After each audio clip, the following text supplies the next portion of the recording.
እንዴት ናችሁ እናንተ ተወዳጆች? እንዴት ናችሁ?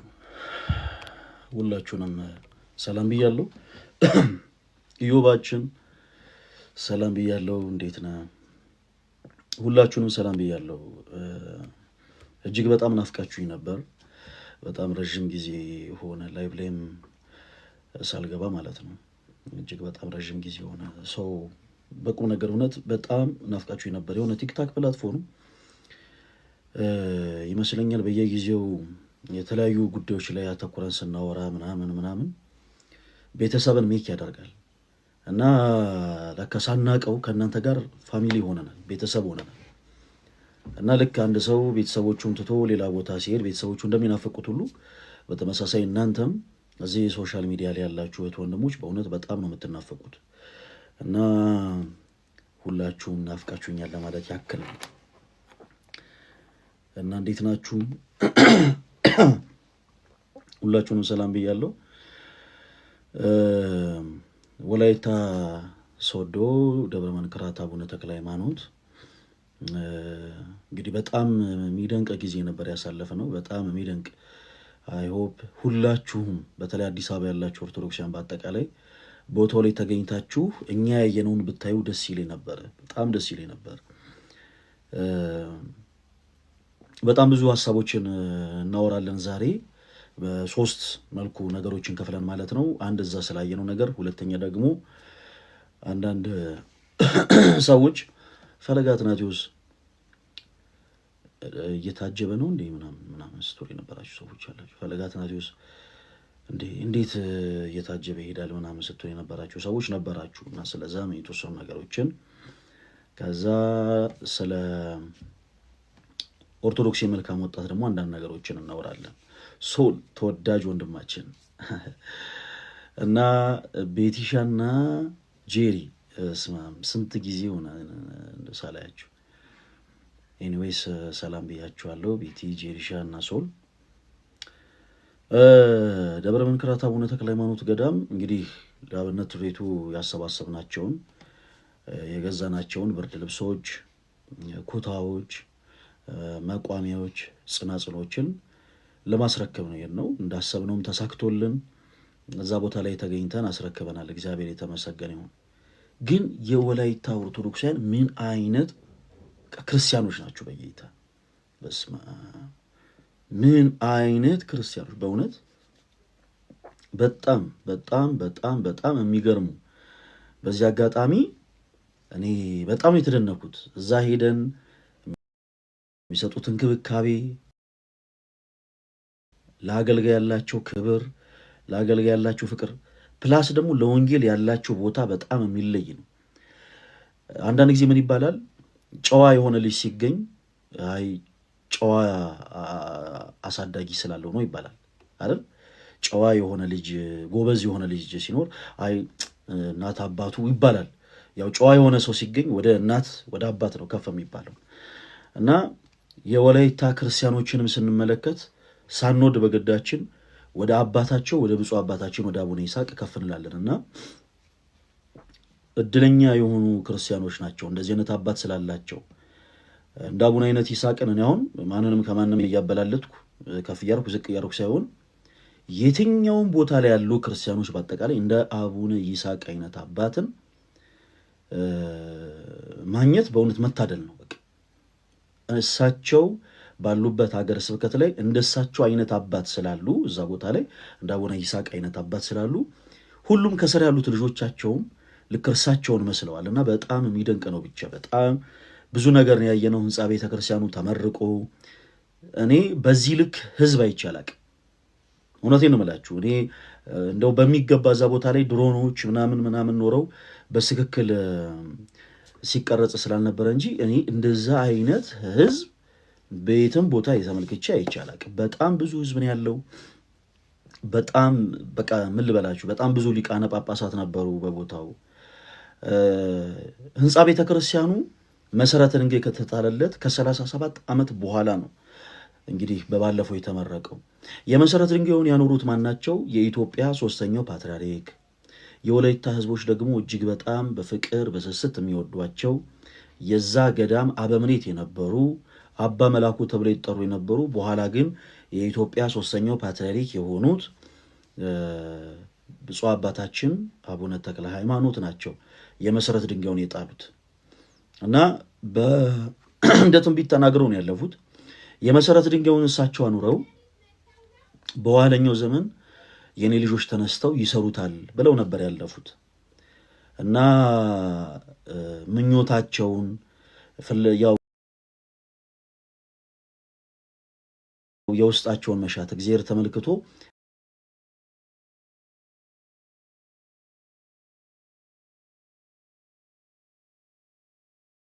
እንደ አቡነ ይስሐቅ አይነት ልጆችን እግዚአብሔር አምላክ ለወላይታ አስነስቶ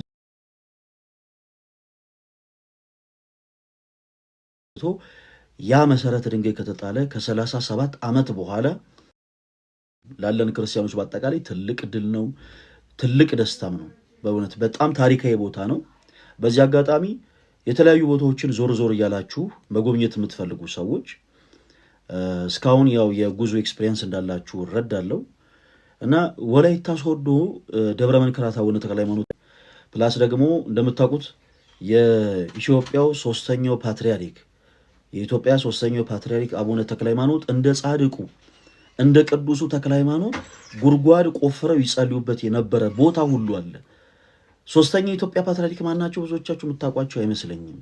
ባዶ እግራቸውን ይሄዱ የነበሩ ድንቅ አባት ናቸው። ባዶ እግራቸውን ይሄዱ የነበሩ ከቤተ ክህነት ደሞዝ ማይቀበሉ ከቤተ ክህነት ደሞዝ ሳይቀበሉ ረዥም ጊዜ ኖሩ።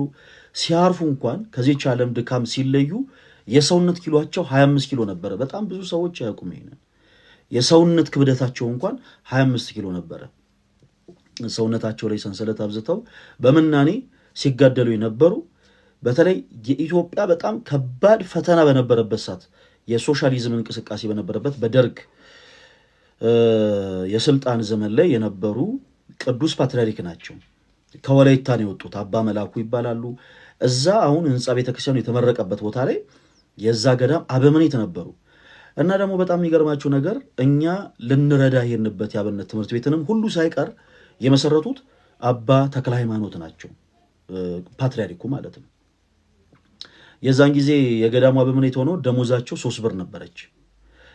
ከ3 ብር ደሞዛቸው ላይ 2 ብሯን ለአብነት ትምህርት ቤት እያደረጉ የአብነት ተማሪዎች እንዲማሩ ያደርጉ ነበረ እና ያኔ ከተማሩ የአብነት ትምህርት ቤቶች ውስጥ ደግሞ አንዱ የአሁኑ የወላይታ ሀገረ ስብከት ሊቀ ጳጳስና የቅዱስ ሲኖዶስ አባል የሆኑት አቡነ ይስሐቅም ጭምር ይገኙበታል እና በጣም በጣም በጣም በቃ ይሄ በተከታታይነት የመጣው ለአብነት ትምህርት ቤት ያላቸው ፍቅር ይሄ ክርስትናው እንዲስፋፋ ወንጌል እንዲስፋፋ ያላቸው ፍላጎት በጣም ነው የሚመሳሰለው እና አቡነ ይስሐቅም የወላይታ ሀገረ ስብከት ሊቀ ጳጳስ ከሆኑ በኋላ በአይነቱ ልዩ የሆነ ትልቅ የአብነት ትምህርት ቤት አሰርተዋል። በጣም በጣም በጣም በጣም ምን ልበላችሁ ደስ የሚል ድባብ ነበረው። ብቻ ደስ የሚል ድባብ ነበረው እና የወላይታ ክርስቲያኖች እዛ ስንሄድ በእውነት ላሳያችሁን ፍቅር በቁም ነገር ነው ብላችሁ ላሳያችሁን ፍቅር ላሳያችሁን እንክብካቤ በጣም በጣም በጣም ነው የምናመሰግናችሁ። አሁንም ሀገራችሁን የወላይታን ምድር እግዚአብሔር አምላክ አብዝቶ ይባርክላችሁ። እንደ ይስሐቅ ታዛዥ የሆነን ፍሬ እግዚአብሔር አምላክ ለሁላችሁ ይስጣችሁ። በጣም በቃ በደቡባዊ ቦታ ላይ የክርስቲያን ደሴት ናት ማለት ይቻላል ወላይታ። በጣም በጣም በጣም ደስ ይል ነበር እና እዛ ሄጄ አንዳንዶቻችሁ አንዳንድ ቪዲዮዎችን የተለያዩ ሰዎች እየለቀቁ ነበረና ፈለገ አትናቴዎስ መታጀብ ጀመረ እንደ ፕሮቴስታንት ነቢዮች እንደ ፕሮቴስታንት ፕሮፌቶች ገንዘብ ከፍሎ ምናምን መታጀብ ጀመረ ምናምን ስትሉ አንዳንድ ነገሮችን ተመለከትኩኝ። በመሰረቱ እግዚአብሔር በሚያውቀው ያንን እንኳን ለማድረግ የሚያስችል የገንዘብ አቅም የለኝም። ከዚህ በቀደም እንደሰሙት አንዳንድ ሰዎች ለመታጀብ ብለው ወደ 3 ሚሊዮን ብር ያክል ምናምን ያወጣሉ የሚባል ነገር ሰማሁ። በጣም እኔም ተደነቅያለሁ። ከደሃው ህብረተሰብ እኩል እኔም በጣም ነው የተደነቅኩት በእውነቱ። እኔ ያቺ ገንዘብ ብትኖረኝ እንዴት ብዬ ኑሮዬን እንደምገፋ ያቺ ገንዘብ ብትኖረኝ እኔ ቀጥታ ወደ ትዳር ነበር የምገባው። በጣም የሚገርማችሁ ነገር እና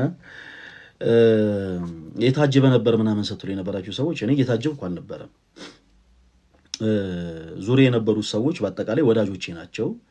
ዙሪያ የነበሩ ሰዎች በተጨማሪ ምናልባት ወዳጆቼ ካልሆኑ እዛው ሶዶ ላይ እኛን እንግዶችን ለመቀበል ሲያሰባብሩ የነበሩ እጅግ በጣም የሚገርሙ ክርስቲያን የሆኑ አገልጋይ የቤተክርስቲያን አገልጋዮች ናቸው እና እኔ ምንም የምታጀብበት ሪዝን የለም። እኔ እግዚአብሔር ይመስገን ራሴን በራሴ መከላከል እችላለሁ። ምንም አድርጋችሁ ልትመጡ ትችላላችሁ። ምንም ሆናችሁ ልትመጡ ትችላላችሁ። እግዚአብሔር ምስክሬ፣ እኔ ራሴን በራሴ መከላከል እችላለሁ። ምንም አይነት የሰው እርዳታ አያስፈልገኝም። እንዲህ ስላችሁ ራሴን በራሴ መከላከል እችላለሁ ስላችሁ ደግሞ ነገር አይሽተታችሁ። አንድ ስፔሻል ፎርስ ላይ የነበረ አንድ ሰው ምን ሲል ሰሙት መሰላችሁ? እኔ 13 አይነት ራስን በራሴ መከላከል ሲስተሞችን አውቃለሁ አለ እና ከ13ቱ በቃ ከሁሉም የሚበልጠው ራስን በራሴ መከላከል ትልቁ ሲስተም ሮጦ ማምለጥ ነው ያለው። እና የፈለገ አደጋ ቢፈጠር እኔ ሮጬ ማምለጥ እችላለሁ ነው እያልኩ ያለሁት ባጭሩ። እኔ ምንም እንድታጀብ የሚያደርግ ነገር የለም። ባጭሩ ረፍት አድርጉ ፕሊስ። እውነቴን ነው። እኔ በመሮጥ የሚያክለኝ ሰው የለም እና የሆነ ችግር ቢፈጠር ምንድን ነው ምን እየተካሄደ ነው ምናምን ሁሉ አለልም። በቃ በጌታ ሰላም እንደው እናንተ እንኳን ባትፈልጉኝ ለእናቴ ስል ሮጬ ያመልጣለሁ እና ራሴን በራሴ መከላከል ስለምችል ምንም አይነት እጀባ አያስፈልግም ነው ባጭሩ። ምንም አይነት እጀባ አያስፈልግም። እዛም ስንሄድ እግዚአብሔር በሚያውቀው በጣም የሚወዱን ሰዎች ናቸው ዙሪያችን የነበሩት፣ ወዳጆቼ ናቸው። እዛ ቦታ ላይ የነበሩት ወዳጆቼ፣ ጓደኞቼ እቃል ለማስረከብ ስንሄድ አብረው እቃ ከኔ ጋር ይዘው ተሸክመው ወጥተው ወርደው የነበሩ ሰዎች ናቸው እዛ የነበሩትና የወላይታ ደግሞ በድቁና ምናምን የሚያገለግሉ በዝማሬ የሚያገለግሉ ሰዎች ናቸው በዙሪያ የነበሩት እና ማንም አላጀበኝም። የመታጀብም አላማውም የለኝም። ቅድም እንዳልኳችሁ የሆነ ቲክታክ ላይ የሆነ ትሬንድ ነበረ፣ የሆነ አደጋ ሲፈጠር በቃ ራን የሚል ማለት ነው አይደል? እና ቅድም እንዳልኳችሁ እኔ ራሴን በራሴ መከላከል እችላለሁ። ከዚህ በፊት እሰራበት የነበረውም ስፖርት፣ ከዚህ በፊት የነበርኩበትም ህይወት ሩጫ ነው። በነገራችን ላይ ሩጫ ነበር እና ከዚህ በፊት ወደ 1 ሰዓት ተኩል ያክል እንጦጦ ሱሉልታ ምናምን እንሮጥ ነበር። 1 ሰዓት ተኩል ያክል ምሮጥ ሰውዬ አሁን 30 ደቂቃ እንደምንም መሮጥ አያቅተኝም። የሆነ ችግር ቢፈጠር እንዳታስቡ ክርስቲያኖች፣ ፈለገ አትናቴዎስ በጌታ ሰላም ሮጦ ራሱን ስለእናንተ ያተርፋል። ምንም እንዳታስቡ እና ምንም የሚያሳጅብ ነገር የለም። እሺ እጀባ ምናምን ነገር የለም። እና ደግሞ ስለ መድኃኔዓለም ያለባበስ ስታይል የሆነ ነገር እኔ የዛን ሰዓት እንደዚህ አይነት አለባበስ ለብሼ ሄድኩት በተሻለ መጠን አለ አይደለ ራሴን ከሰዎች ለመከለል ነው። ጌታ በሚያውቀው በቁም ነገር ነው የምላችሁ። እና ያረኩትም ኮፍያ ምንም ሳይገድባቸው ግን ሰዎች መጥተው ያው በጣም ፍቅራቸውን ሲገልጹልኝ ነበረ። በዚህ አጋጣሚ የወላይታ ክርስቲያኖች በጣም ነው የምወዳችሁ። እና ከሆኑ የፖለቲካ ሰዎች ጋር የምታመሳስሉኝ ሰዎች እግዚአብሔር አምላክ ማስተዋልና ጥበቡን ይስጣችሁ እባካችሁ። እኔ ገና ወጣት ነኝ፣ ገና አላገባውም፣ ገና አልወለድኩም፣ ገና እንዴ ስንት ነገር አለ፣ ብዙ ያላዩዋቸው ነገሮች አሉና እባካችሁን እድሜን አታሳጥሩት። ከሆኑ አካላት ጋር ግማሾቻችሁ እንትናን መሰለኝ፣ ግማሾቻችሁ እንትናን ጭራሽ ወደፊት እንትን ብትሆንልን ብትሉ እኔ ስሙን አልጠራውም በዚህ ሰዓት ጭራሽ እንትን ወደፊት እንትን ሁንልን እንትን እንድትሆንልን እንፈልጋለን ስትሉ የነበራችሁ ሰዎች እባካችሁ ስለፈጠራችሁ አምላክ ፕሊስ እባክ እድሜን አታሳጥሩት። ኤኒዌይስ ሁላችሁንም ወዳችኋለሁ። ዛሬ ላይቭ የከፈትንበት ትልቁ ዓላማ አንድ ጉዳይ ነው። ያም ደግሞ የኦርቶዶክሳዊ መልካም ወጣት መርሃ ግብራችንን ተመልክቶ ነው። አንድ ቪዲዮ ለቅቄላችኋለሁ። እዚህ ውስጥ ያላችሁ ክርስቲያኖች ወንድሞች አንድ ቪዲዮ ለቅቄያለሁ። ሁላችሁም እየገባችሁ ቪዲዮን ሪፖስትና ሼር ታደርጉታላችሁ። እዚህ ውስጥ ያላችሁ ክርስቲያኖች በአጠቃላይ ግዴታችሁ ነው። ሁላችሁም እየገባችሁ ያንን ቪዲዮ ሪፖስት ታደርጉታላችሁ። ቪዲዮን ትነኩታላችሁ። ከነካችሁት በኋላ ሴንድ ሚል ይመጣላችኋል እና ያንን በቀይ ሴንድ ብሎ የሚመጣላችሁ በአጠቃላይ በአንድ ጊዜ ሴንድ ስታደርጉ ከ60 ሰው በላይ መላክ ትችላላችሁ። ብዙ ጊዜ ቪዲዮችን ሼር ስታደርጉ ይመስለኛል የቀስ ምልክቱን የተጫናችሁ ነው ሼር የምታደርጉት። ያ ደግሞ ከ15 ሰው በላይ አይፈቅድላችሁ። ሼር ለማድረግ ከ15 ሰው በላይ አይፈቅድላችሁ። ስለዚህ ሁላችሁም ቪዲዮውን ትጫኑታላችሁ። ከተጫናችሁት በኋላ ሴንድ እያላችሁ ከ60 ሰው በላይ ትልኩታላችሁ ማለት ነው። እሺ የኔ ተወዳጆች እና ሁላችሁም ቪዲዮን ሼር ማድረጋችሁን እንዳትረሱ። ኦርቶዶክስ የመልካም ወጣት ስልጠና ስናሰለጥን ምንም አይነት ገንዘብ ክፍያ እንቀበላችሁም። ምንም አይነት ገንዘብ ክፍያ በደንብ እንድታስተውሉ ፈልጋለሁ። አንዳንድ ቦታ ላይ ሰዎች 3000 ብር ምናምን የተወሰኑ ነገሮችን ይከፍላል ይመስለኛል። እኛ ምንም አይነት ገንዘብ አንቀበላችሁም። ቲክታክ ላይ እንድትሰለጥኑ የፈለግንበት ትልቁ ዓላማ ደግሞ ምንድነው? የሆነን ቦታ ሎኬት የሚያደርግ አይደለም። ስራቀብ በምዕራብም ያላችሁትን ሁላችሁም አርብ ማታ ከምሽቱ 3 ሰዓት እንዳትቀሩ። ወንድማችን ሲሳይም መተ በእርግጥ ወጣት ባትሆንም የመልካም ወጣት ስልጠናን መተ በሰለጠን እጅግ በጣም ገና ወጣት ነኝ። አንድ ፍሬ ልጅ ነኝ እንዴ ፈለገ ምን ነው? አይ ሲሳ አንተ እኮ በዚህ ምድር ላይ ያለህን ተልእኮ እየጨረስክ ያለው ወንድማችን እንዴ የእድሜ ገደብ አለው እንደ ወጣትነት እንዴ ቀርቷል እኮ። አይ እኔ እንጃ ይከብደኛል። አሁን ሲሰን እኔ መልካም ወጣት ናና ሰልጠን ልልህልና ግን ይከብደኛል፣ የሆነ ነገር ይከብደኛል። እንዴ ምን ነው ፈለገ ገና አንድ ፍሬ ልጅ እኮ ነኝ። ምን ነው ገና 40 ዓመቴ ነው። ምን አረግ ሲስ ምንድነው? አንተም አዳራሽ እያሰራህ ነው እንዴ? እንዴት ነው ነገሩ? ለምን እዚህ አይሰለጥኑ? አይ እንደዚህ አይነት ቦታ ለምን እንዴ? ስንት አረን ያሳያለሁ፣ ምርጥ ቦታዎች ቆይ ያሳያለሁ። ሲስ እዛ በዚህ የቀን ስራ ተምረው ይጣሉ እንዴ? የኛን ልጆች ለጉልበት ብዝበዛ ነው እንደፈለካቸው? አዴ መኩ ይላል። ግርማ ሞገሱ መጣ። ምንም ግርማ ሞገስ የለውም። እንዴት ናችሁ? እግዚአብሔር ይመስገን። አራርሶ አይመልሱም። ተራነቶች ምን መልእክት ጽፌልህ ነበር ምናምን እንዳትለኝ። እግዚአብሔርን አለ ግን ደህና ነህ? እንዴት ነህ? አገኛለሁ ብዬ ልደት ብቻ ነው ያገኘሁት። አልመጣም። አየሁ አንድ ላይ ሆናችሁ። አይ ጥሩ ነው። አይ ጥሩ። እሱም ጓደኛ ቀይሯል። አየሁኝ። እኔ የምር ፈለጋ አለ ብዬ ነበር ተንደርድሬ የሄድኩት። የለም። የት ነው? ሙሳሳን ነው። በጣም ነው የሚገርመው። አይ ልጁም ጓደኛ ቀይሯል። አየሁኝ። ችግር የለውም። እስኪ ያዝልቃችሁ መድኃኒዓለም። ምንም ሌላ ምለው ነገር የለም። ዲያቆን ስላየሁት በጣም ደስ ብሎኛል። ልደትን ባትነካው አውቃለሁ። ጥሩ ነው። አሁን ጥሩ ወዳጅ ስለሆናችሁ ችግር የለውም። እሺ ደግሞ ያው ታውቀዋለህ ታውቀው የሆነ ነገር ልነበረ ተውኩት። በቃ አይ ቢያልፍ ይሻላል። ኑ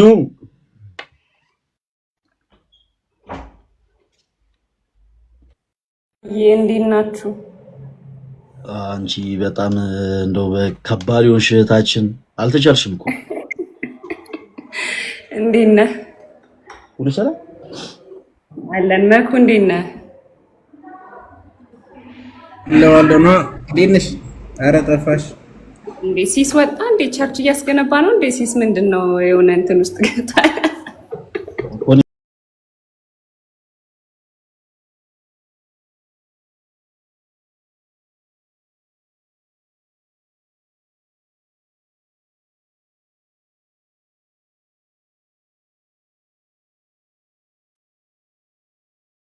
ሰዓት በኋላ ምናልባት ልንገናኝ እንችላለን። ዮኒ ግን ቴንኪው የነበረ ወንድማችን ፈለጋጋን ሰልጥን ሲባል መልካም ወጣት ኢየሱስ ጋር ብቻ ነው እታችን ረፊ ምናምን ሲል አይታል። ዋይዜ ተቆርጦ እኮ ነው ፈለገ።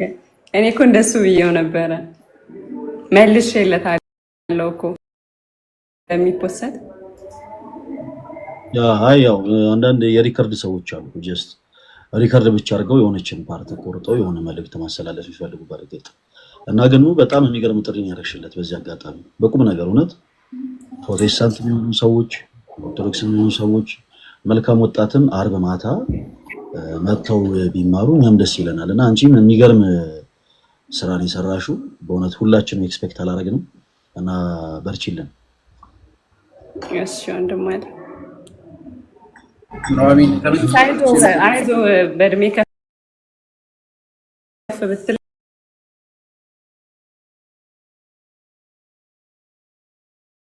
እናሰለጥናለን።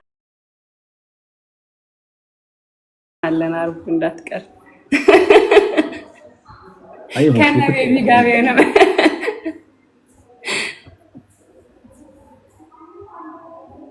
እድሜ ይገድባል እንዴ የፈለገ ያንተ ሁሉም ፓስተሮች ቢመጡ ነው። አይ ያው ወጣት አቀበል አዲስ ጊዜ ከአለ አይደለም እንደናንተ ደግሞ አንዳንዴ ወጣትነታቸውን ጨርሰው ደግሞ ወደ ጉልምስናው ደግሞ የገቡ ደግሞ ሰዎች አሉ። እኔን አይወክልማ። አይወክልም። እኔ አንደሬጅ እንዳልሆንብህ። እንዴት ነው የማይወክል?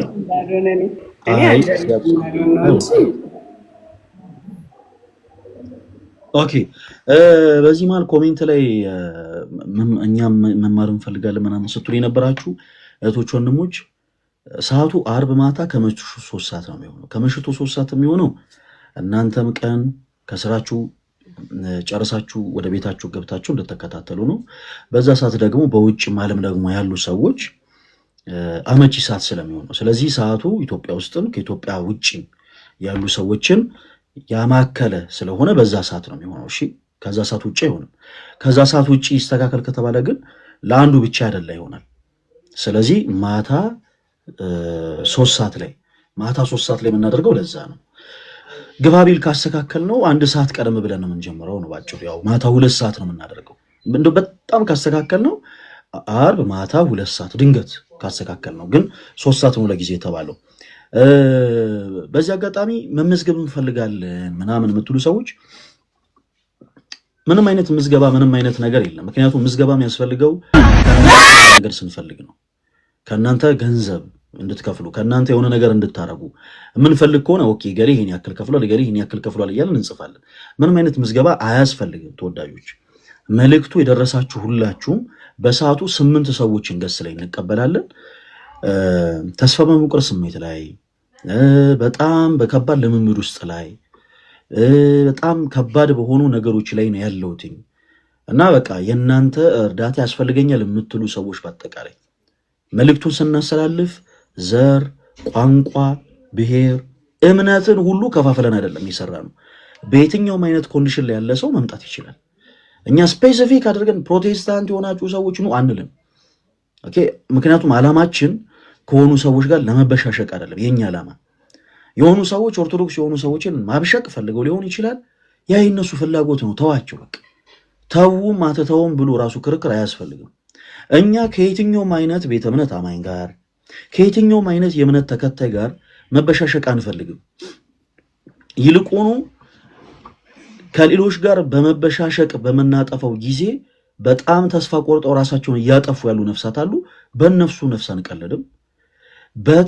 በጣም ከባድ በሆኑ ልምዶች ውስጥ ራሳቸውን አድርገው በመውደቅ ላይ ያሉ በጣም ብዙ ነፍሳቶች አሉ። ወይዘር ፕሮቴስታንት ሊሆኑ ይችላሉ፣ ጴንጤ ሊሆኑ ይችላሉ፣ ካቶሊክ ሊሆኑ ይችላሉ፣ ምንም እና እነሱም በአጠቃላይ ግን አርብ ማታ 2 ሰዓት ላይ እናደምጣቸዋለን እና እስካሁን የተወሰኑ ሰዎች እንዲመጡ እዛ ቦታ ላይ እንዲገኙ እድል ሰጥተናቸዋል። በውስጥ መስመር በጣም ከባድ ለምሳሌ በጣም ደስ ያለኝ ልንገራችሁ። አንዲት ስጋዋን በመሸጥ የምትኖር እህት መልእክት አስቀምጣልኝ ልቤ እንዴት እንደተደሰተ ልነግራችሁ አልችልም። እስካሁን ይህች እህት በእንደዚህ አይነት ስራ ውስጥ ነው ያለችው። ቤተክርስቲያን መሄድ ትፈልጋለች፣ ቅዳሴ ማስቀደስ ትፈልጋለች። በጣም ከባድ እኮ ነው ጋይስ። ቅዳሴ ማስቀደስ ትፈልጋለች፣ ቤተክርስቲያን መሄድ ትፈልጋለች፣ ነጠላ ለብሳ ቤተክርስቲያን መገኘት ትፈልጋለች፣ በንስሐ ሕይወት መመላለስ ትፈልጋለች። ግን የሆነ የከለከላት ነገር አለ።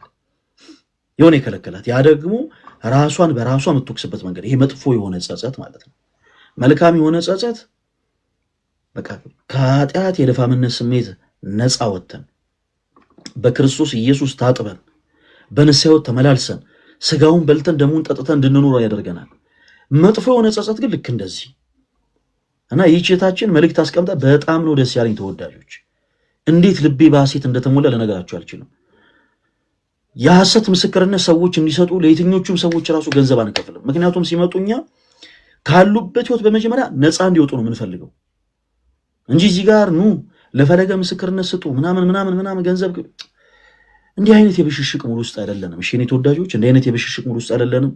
እግዚአብሔር ቢረዳን እግዚአብሔር ቢወድ የተወሰኑትን አርብ ማታ ከምሽቱ 3 ሰዓት ላይ መተው እንዲገኙ እናደርጋለን እና ለእያንዳንዱ ችግር መጽሐፍ ቅዱስ የሆኑ መፍትሄዎችን ለማንሳት እንሞክራለን ጌታ ቢረዳን እና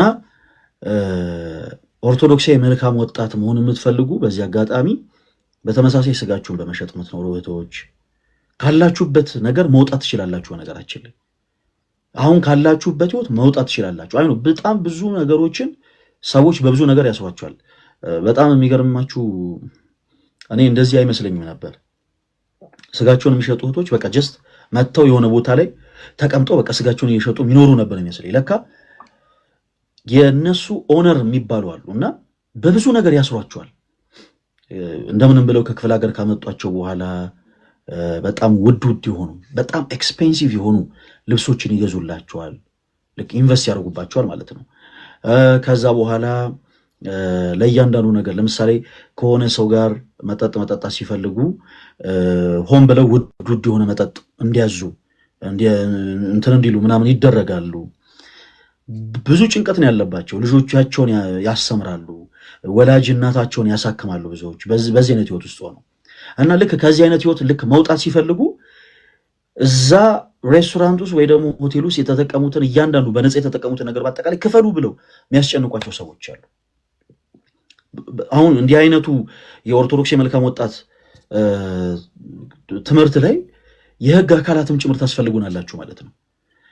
ሲመጡ የተገዛላቸው ልብስ አለ፣ በጣም ውድ የሆኑ ልብሶች። እነሱ ረዥም ጊዜ ራሱ በመስራት ሊከፍሏቸው የማይችሉ በጣም ውድ የሆኑ ልብሶች አሉ። ከዛ ህይወት መውጣት ሲፈልጉ ኑ የልብስም ክፈሉ እያሉ የሚያስጨንቋቸው ብዙ ሰዎች አሉ። በጣም አሳዛኝ የሆነ ህይወት ውስጥ ነው ያሉት ብዙዎች። እኛ ሰዓት የለንም፣ ጊዜ የለንም ከሌሎች ሰዎች ጋር ለመበሻሸቅ፣ ከሌሎች ሰዎች ጋር ለሚነግሩት ለሚሰነዝሩት አማርኛ በአጠቃላይ መልስ ለመስጠት ምንም አይነት ሰዓቱ የለንም፣ ጊዜውም የለንም፣ ታይሙ የለንም። እነዚህ እህቶቻችን ላይ ነው ፎከስ አድርገን የምንሰራው እና በዚህ አጋጣሚ ኦርቶዶክስ የሆነ አቅም ያስፈልጋል ማለት ነው። አንዲት እህታችን ከዛ ህይወት ውስጥ እንድትወጣ ሰዎች አምጪ 150 ሺህ ብር ካላመጣሽ አትወጪም፣ የለበሽው ልብስ ያረግሽው ጫማ እስከዛሬ የተጠቀምሽው ይኸው ተደምሮ ይሄን ያክል ካሉ ኦርቶዶክሳውያን ሁላችንም ተሰባስበን ልክ የታመሙ ሰዎችን ገንዘብ አሰባስበን እናሳክም የለ በነፍስ እንዲታመሙ እህቶቻችንንም ደግሞ እዚሁ ላይቭ ስትሪም ላይ ገንዘብ አሰባስበንላቸው ገንዘባቸውን ከፍለው ነፃ እንዲወጡ ማድረግ አለብን። የራሳቸውን ህይወት እንዲጀምሩ ደግሞ ሲባል በዚህ ጉዳይ ላይ የሁላቸውም እገዛ ያስፈልጋል የምለው በምክንያት ነው። ኦኬ የራሳቸውን ህይወት ይጀምራሉ ደግሞ ሲባል በቃ ኑ ቤተክርስቲያን ወሰድናቸው፣ ነጠላ ለበስናቸው፣ በቃ በንስሐ ተመላለሱ፣ ቅዱስ ሥጋውን ክቡር ደሙን ተቀበሉ፣ ከዛስ በቃ ቻው ልንል አይደለም። እንደዛ የሚባል ነገር የለም። ቻው ልንላቸው አይገባም። ሁልጊዜ ክትትል ያስፈልጋል። ኦኬ ለምሳሌ ህይወታቸው እንዲቀጥሉ የሆነች ነገር ህይወታቸው እንዲቀጥሉ የቺፕስ መጥበሻ ማሽን ሊሆን ይችላል ገዝቶ የሚሰጣቸው በጣም ኦርቶዶክሳዊ የሆነ ወንድም ኦርቶዶክስ የሆነች እህት ያስፈልገናል። የሆነ ነገራቸውን እንዲቀጥሉ ማለት ህይወታቸውን ልጆቻቸውን እያስተማሩ ከሆነ ልጆቻቸውን በማስተማር እንዲቀጥሉ፣ ቤተሰቦቻቸውን እያሰመሙ ከሆነ ቤተሰቦቻቸውን በማሰመም እንዲቀጥሉ፣ ቤተሰብ እየጦሩ ከሆነ ቤተሰብ እየጦሩ እንዲቀጥሉ እየተቻለንን ሁሉ ልናደርግ ይገባልና እኔ ልቤ በጣም ነው የተደሰተው። በዚህ አጋጣሚ ይህን መልእክት ይህች እህታችን ከሰማች መተሽ ስላወራሽኝ በጣም የሚገርማችሁ ደግሞ ጋይስ ከሌላ ቤተ እምነት የተመለሰች እህት ነች። እግዚአብሔር የተመሰገነ ይሁን። ከሌላ ቤተ እምነት የሌላ ቤተ እምነት አማኝ ነበረች። ከሌላ ቤተ እምነት ነው የተመለሰችውና እኔ እንዴት ደስ እንዳለኝ ልነግራችሁ አልችልም። እንዴት ልቤ ባሴት እንደመላ ልነግራችሁ አልችልም። ከሌላ ቤተ እምነት የመጣች እህት ነች። ሰው የሁላችሁም እገዛ ያስፈልጋል። አሁንም በየትኛውም አይነት ህይወት ውስጥ ያላችሁ ከባድ ልምምድ ውስጥ ድረግ የምትጠቀሙ ሰዎች ልትሆኑ ይችላላችሁ። ሲጋራ በማጨስ ጫት በመቃም ሊሆን ይችላል። በተለያዩ ጉዳዮች ብቻ ራሳችሁን ከባድ ልምምድ ውስጥ ያገኛችሁ ኢቨን በጣዖት አምልኮም ጭምር በጣም ብዙ ጊዜ መፍትሄ የማንሰጣቸው ሰዎች ይሄ በመጥፎ ስፒሪት የተያዙ በጣዖት አምልኮ ልምምድ ውስጥ ያሉ ልክ እንደባለፈው የእህታችን የምታስወሷት ከነበረ ስሟ ጠፋኝ የኢሉሚናቲ እምነት ተከታይ ነበረች።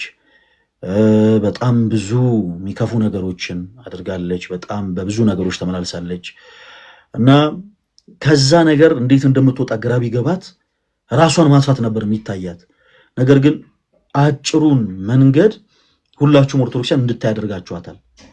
በቃ ያም ደግሞ የጌቶች ጌታ የንጉሶች ንጉስ የአምላኮች አምላክ የሆነውን ኃጢአትን ሁሉ አጥቦ ሊያነጻ የሚችለውን ጌታችን ኢየሱስ ክርስቶስን እንድታደርጋችኋታል። እናም ያች እህታችን ዛሬ እግዚአብሔር ይመስገን ነጠላ ለብሳ ጊዜን ስታመሰግን እንጂ ስታነባ አታዩዋትም። ነጠላ ለብሳ ስለ አምላኳ ስለ ክርስቶስ ስትመሰክር እንጂ ፈጣሪዋን ስታማረር አትመለከቷትም። እና በየትኛውም አይነት ህይወት ላይ ያላችሁ እህት ወንድሞች ፕሊስ በውስጥ መስመር መልእክት አስቀምጡልንና ቀረብ ብሉ፣ ወደኛ ቀረብ በሉ። ኦኬ አርብ ማታ 3 ሰዓት በሁሉም ዓለም ላይ ያሉትን ነው ማግኘት የምንፈልገው። እኛ የሆነች ሎኬሽን ላይ የሆነች ለ1000 ሰው ማትበቃ ቦታን ይዘን አይደለም የሆነ ፕሮግራም ማዘጋጀት የፈለግነው። በሁሉም ዓለም ላይ ያሉ ሰዎች በአጠቃላይ ቀጥታ መጥተው ከችግሮቻቸው ካሉበት መጥፎ ልምምድ ካሉበት የስህተት ጉዞ እንዲመለሱ እንፈልጋለን። ምክንያቱም አርብ ያለን ፕሮግራም አርብ ያለን የኦርቶዶክሳዊ መልካም ወጣት ትምህርት የመመለስ ስለሆነ ማለት ነው። ቀኑ የመመለስን ካለንበት ክፉ ልምምድ ካለንበት የኃጢአት መንገድ ካለንበት መጥፎ የሆነ ነገር በአጠቃላይ ወደ ጌታችን ወደ አምላካችን ወደ ክርስቶስ ኢየሱስ የምንመለስበት ቀን እግዚአብሔር አምላክ ያደርግልን እና ሁላችሁም እንዳትቀሩ። ዮኒ ይላል ዮኒሻ ተወዳጅ ወንድማችን እምቢ ብሎኝ እኮ እስማ አክሴፕት እያልኩት አያስገባኝም። ሪኩዌስት ደግሞ ለመላክ ምን እንደሆነ እንጂ ኔትወርክሽ እኮ ነው። ያኔ ለምን ሰፈር አቀይሪኝ እንደ ሐሳብ? ኧረ አይደለም፣ ኧረ ሰፈራችን በእውነት አሪፍ ነው። አይ እንደ ሐሳብ ሰፈር ቀይር። ለማንኛውም ከምሬ እና ይኸው አይደለም መናገር ከሆነሽ እንዴት ነሽ የኔ አባት? ኧረ ጠፋል ዮኒ። ተው ግድ የለም ተው ግድ ኧረ የለም። አለው በእውነት እኔ ወላይታ ደርሼ እስከምመጣ ደግሞ ብዙ ነገሮች ተፈጥረው ነበረ። በጣም ነው የተገረምኩት። አንዳንዶች ጓደኛ ቀይሮ ጠበቁኝ። በጣም በጣም እኔ እግሬ ከከተማ ወጣ ቢል እስከምመለስ ድረስ በጣም ብዙ ነገር ተቀይሮ ነው የጠበቀኝ። እንዴ ያለ እናንተ መኖራችን ምናምን ብሎ ሲያቅፈኝም ነበር። እኔን ራሱ ጓደኛ አሁን ገና አገኘሁ አለኝ። እኔ ትንሽ 5 ደቂቃ እኮ ነው ያወራሁትኝ፣ ግን በቃ እውነተኛ ጓደኛ አንተ ነህ አለኝ። እኔ ኧረ ተይ ዮኒ ተይ። በእውነት ትንሽ ነገር እኮ ነው ያካፈልኩት ለ5 ደቂቃ ምናምን። በቃ አቅፎ ሊለቀኝ ለቅሶም ነበር ምናምን ነገር ስታለቅሱ እያዩዋችሁ ነበር። እሱን ለቅሶ ሳትደርስ ጀግና ነገር ላይ ነው በቃ አንተ ከሀገር የምትወጣው። ያኔ ብዙ እንትን አላልኩኝም። እኔው እንግዲህ ኤኒዌይ ግን ችግር የለውም። ዛሬ ወይ ነገ ይቀጥላል። ምክንያቱም የአስክሬን ስህተት አለና እኛም ምን አይነት ነገር ነው አልገባኝም። ይሁን ምንድን ነው እየተካሄደ ያለው? የአስክሬን ስህተት አጋጠመ። የሟች ስም ተቀይሮ ያልሆነ ሰው ነው የቀበር ነውና ያው እድሩ ወስኖበት ድጋሚ ሰሞኑን ሌላ ፕሮግራም አለ።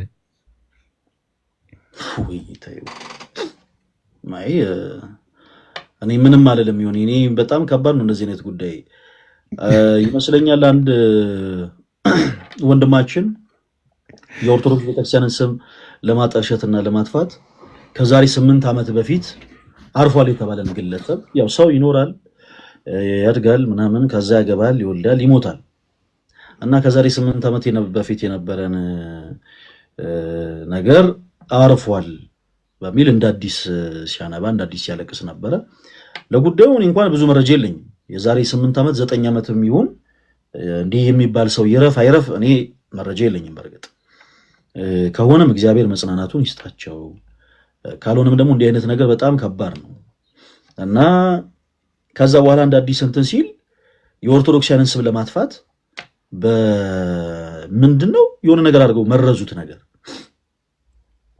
ምናምን ተባለ። እንደዚህ አድርገው መረዙት፣ እንዲያርገው ገደሉት። ምናምን ተባለ። ከዛ በጣም የደነቀኝ ነገር ኦርቶዶክሳውያን ሳይሆኑ ራሳቸው ፕሮቴስታንቶች ማስረጃ እንፈልጋለን አሉት አሉ። ይሄ በጣም አስደንጋጭ የሆነ ነገር ነው። ጌታ ኢየሱስ ማስረጃ እንፈልጋለን ሲባል የየትኛውም ፕሮቴስታንት የሆኑ ሰዎች ማስረጃ እንዳትጠይቁኝ ብሎ ያ ግለሰብ ዘግቷል። እና በጣም ይደብራል። ብቻ ባጭሩ እንደዚህ አይነት ጉዳዮች እንደው ብዙ ኦርቶዶክሲያን ያው ኢንጆይ በማድረግ ፈን በማድረግ እየቀለደ ምናምን አሳለፈው እንጂ እንደዚህ አይነት ነገር በጣም አንገት ያስደፋሉ። ሲጀመር የሐሰት ክስ ሁልጊዜ መቆም አለበት። ኦርቶዶክሳዊ የሆኑ ሰዎች የፕሮቴስታንቲዝምን ትምህርት ሲቃወሙ እውነተኛ በሆነ መሰረት ላይ ተመስርተው እንጂ በሐሰት አይደለም። ፕሮቴስታንቶች የማያደርጉትን ነገር አድርገዋል በማለት አይደለምና በተለይ እባክህ ወንድማችን እንዲህ ያደረክ ያለው ወንድማችን ለዘመናት እንዲህ ያደረከን ይኖርኮ ማለት በእድሜ ትልቅ ሰው ነህ፣ በጣም ትልቅ ሰው በኑሮም በጣም ብዙ ነገር አሳልፈሃል። እኔ ከብደኛል እና ካንተ ኋላ የመጡ ሰዎች ካንተ ኋላ የመጡ ህፃናት ቁም ነገረኛ ሆነው በጣም ብዙ መጽሐፍ ቅዱስ ያሰቦች ላይ ሲያወሩ አንተ ስቲል አሁንም ጥላቻ ላይ ነው የቆምከው።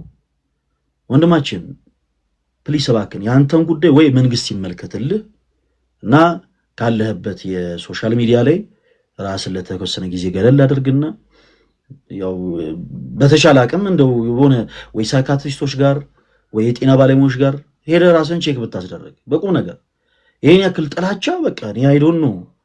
እንደውም አሪፍ ንግግር ተናግሯል። ቅዱስ ቁርባን አማናዊ ነው ማለት ሲያቀታችሁ በመጽሐፉ ማስረጃ አማናዊ አይደለም ብሎ ማሳየት ሲያቀታችሁ ጭራሽ ደግሞ በእርሱ ሰው መረዛችሁ ደግሞ ማለት ጀመራችሁ ብሏልና ይሄ በጣም ከባድ ነው። ኤኒዌይስ እና ዮኒ ግን ሳትደርስ አሁን ሀዘኑን ሳትደርስ እንኳን ነጠላ ዘቅዝቃ እኮ ነው ያለቀሰችው።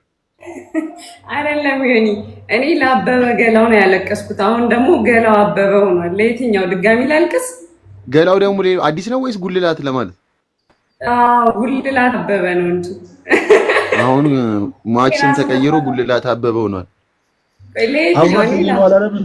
ማለት ሲሆን ያው ለምሳሌ የኔን ስም አንተ ማለት ነው ማሚ እንዴት ነው እንረሳሳለን እንዴ? ጓደኛ የሆነ ሰው እንዴት ነው አልገባኝም።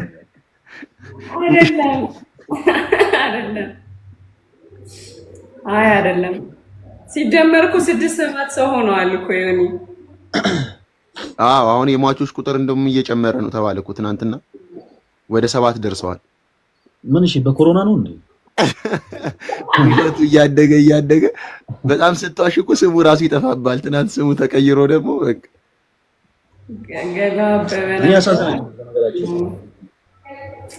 እግዚአብሔር ምስክሬ በቁም ነገር ነው የምላችሁ።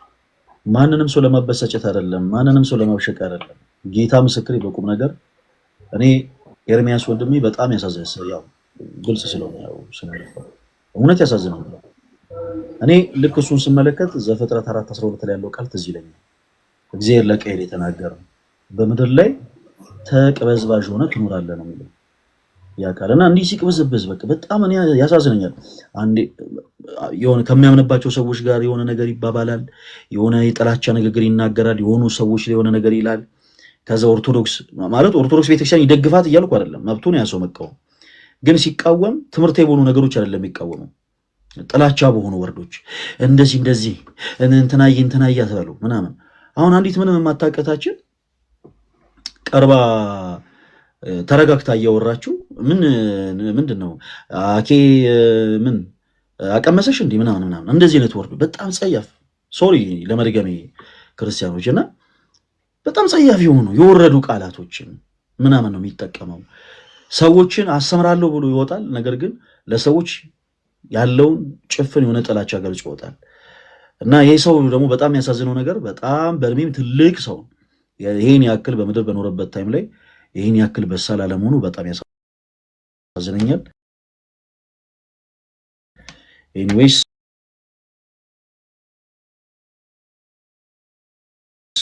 አሁንም ኤርሚያስ ወንድማችን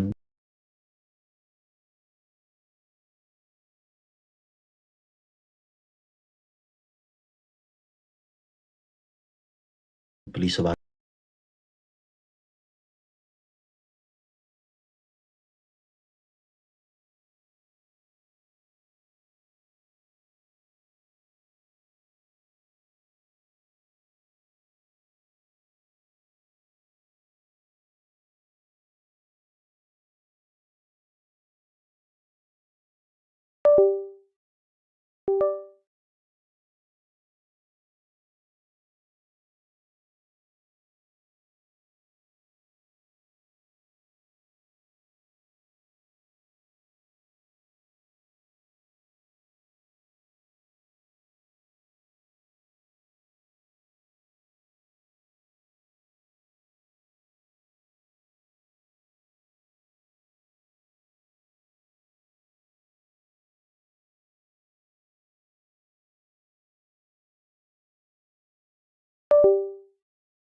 ሄደው እሱን አያቀብሉትም። ያንን ከተመን ለካህናቱም ያው ቅዱስ ቁርባን ነው የሚቀርበው። ከሞቱም ደግሞ ሁሉም ነው የሚሞቱት። ለተለይቶ ለአንድ ሰው መርዝ ተደርጎ አይሰራም እና የሄደበት መንገድ በጣም ያሳዝናል። ያው ደግሞ ጌታም ደግሞ አዋርዶታል። እኛም ደግሞ ዝም አንለውም። ቤተክርስቲያንን የሚያዋርድ ሰው የቤተክርስቲያንን የሚናገር ሰው ያው እስከ መጨረሻው እንሄድበታለን። ለዛ ነው በጣም ይገርማል። መርጌታ የሚባሉ ሰውዬ ደግሞ በጣም አበጥሮ ቀዳሽ ነበር አሉ ኤርሚያስ። በጣም ተደነኩኝ። ቅዳሴ እሱ አይደለም እኔ አበጥሬ አልቀድስም። በጣም የገረመኝ ነገር እና ቅዳሴ አበጥሮ ነበር የሚቀድሰው።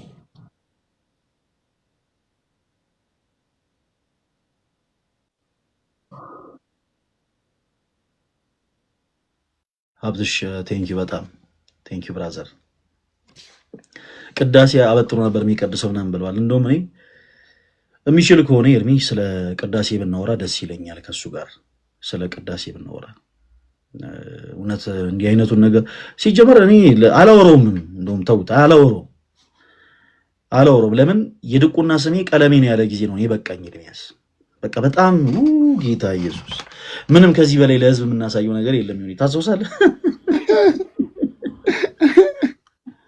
የድቁና ስሜ ማን አለ? ቀለሙ የድቁና ስሜ ነው አለ። በቃኝ ይዛ የቤተ ክርስቲያኗ የመጀመሪያውም የመጨረሻውም ስም እኮ ነው።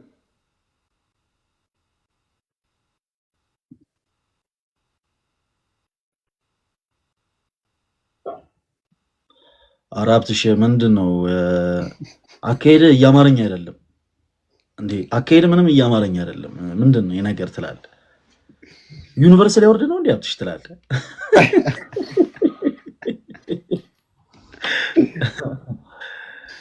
እኔው ሁላችሁ እና ከመውጣቴ በፊት ስለ አርቡል አስተያየት መስጠት ይቻላል? ይቻላል። እንደውም አንተም ኑም የተወሰነ ነገር በሉበት። አዎ አርብ ስለሚጀምረው ፕሮግራም ያው እኔ እንኳን ማለት የምፈልገው በጣም ተስፋ የቆረጡ አሉና ገስት አላላኩ ላይ ነው እኔ ማውራት የምፈልገው። ማለት ሊደርሳቸው የማይችል ሰዎች አሉ፣ በጣም ተስፋ መቁረጥ ውስጥ ማልቀስ ውስጥ ሆነው ግን ገስት የሚላከው ሰው ብዛት ያው ታውቀዋለህ። እና ቅድሚያ ለእነሱ ቢሰጥ ምን ታስባለህ? ማለት ገስት የሚልኩ ሰዎች ማለት አሁን የአንዳንዱ ሰው ችግር ሳምንት ምንም ሊያረጋገው የሚችል ሰው አለ። አንዳንድ ሰው ደግሞ በቃ ፋታ የማይሰጠው ደግሞ አለ፣ እፎይ ማለት የሚፈልግ እና ገስት አላላኩ ላይ ቅድሚያ ለእንደዚህ አይነት ሰዎች ቢሰጥ ምን ይመስላል?